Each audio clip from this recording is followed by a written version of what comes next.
How can a king become a legend despite spending only a few months in his own country?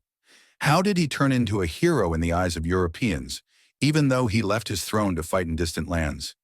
This is the story of Richard the Lionheart, the king who loved war more than ruling, and his journey that ended in a humiliating imprisonment and an unexpected fate. Richard I was born in 1157 and was the third son of King Henry II of England. He was not the expected heir to the throne, but fate worked in his favor. From a young age, he was obsessed with war and chivalry, excelling in battle more than politics. He led a rebellion against his father, King Henry II, and when the latter died in 1189, Richard ascended to the English throne. However, he had little interest in England.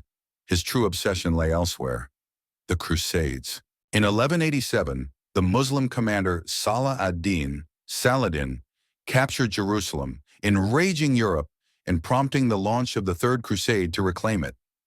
Richard led a massive army and journeyed east, leaving England behind without concern for its governance.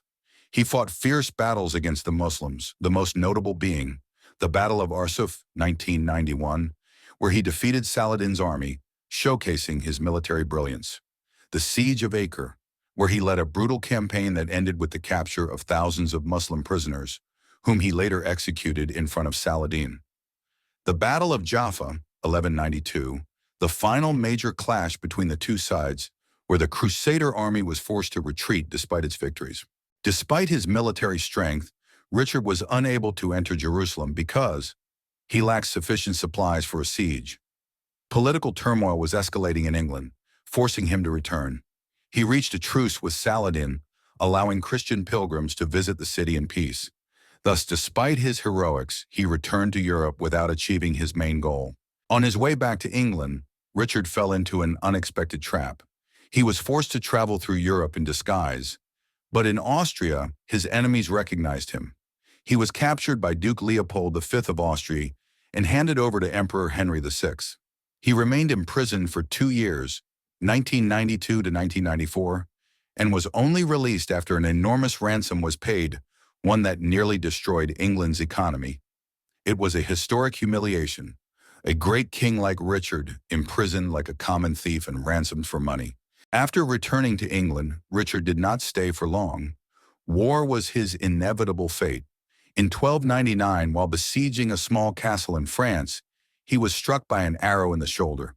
The wound was not fatal, but it became infected, leading to his death after days of pain and suffering.